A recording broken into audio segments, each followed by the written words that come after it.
Ever wondered why the EU appears to be run by Muppets and second-raters? A German newspaper may be able to shed a little light, because today, in a coruscating leader piece, the Berlin-based Bild admitted Brussels has largely become a holding pen for failed politicians considered too inept or dangerous to be of any use in their own country. Bild is Europe's biggest newspaper. Tabloid in tone and broadsheet in size, it is hugely influential in German politics. Its editorial stance has always been simultaneously supportive of the EU and withering about Britain's Brexit. Indeed, back in 2016, displaying Germany's internationally renowned gift for comedy, Bild begged the UK to stay in the EU, saying that after 50 years it would finally admit that Geoff Hurst's shot in the 1966 World Cup final did cross the line, and that in future German holidaymakers would use towels to reserve the best spots by the hotel for British tourists. No one at Bild, or indeed across Germany, is laughing today as Britain's vaccine juggernaut rolls on while Germany's vaccine program has barely started. Britain has now offered the vaccine to every care home in the land, and volunteers jabbed 500,000 arms on Saturday alone. In Germany, just 1.83 meters of the 83 meter have received the vaccine. Bild had continued to snipe at and satirize the UK's Brexit right up until Boris Johnson clinched the final Brexit deal, at which point Bild editor Alexander von Schoenberg expressed not a little jealousy and was gracious enough to write, "Your Prime Minister has achieved a deal which is nothing short of sensational. Legally out of the EU but with full economic access to it, which is the best possible news for the members of the EU."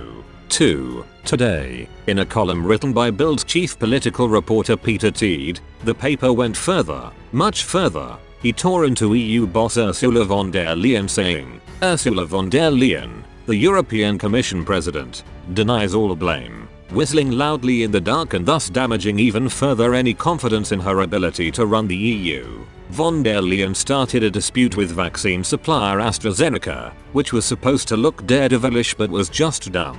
"She has disgraced Europe," and he went on to dig up Ms. von der Leyen's rather undistinguished tenure as German defense minister and added, "Angela Merkel ordered her away to the European Commission, just as Europe has been doing for decades with its discarded political personnel, disposed of like nuclear waste in the final repository of Brussels." That is the story that Johnson has told the British again and again. He, the European populist. Now we agree with him. Mr. Teed, who had previously mocked Boris Johnson, said, "Oh, how we Germans made fun of those strange Brexit birds. Well, they'll soon see what they're left with. Without Europe, all alone. Now we see it. All of us 83 million Germans, and all of Europe undersupplied with vaccines, left lagging behind not only the US and Canada but also Britain. Of all the people, it was Johnson who got it right. He ordered vaccines for the British in time, generously and sufficiently. In surplus, in a complete volte-face, he praised the Prime Minister while damning the EU's failing attempts to combat the coronavirus, calling it devastating on both a human and political level.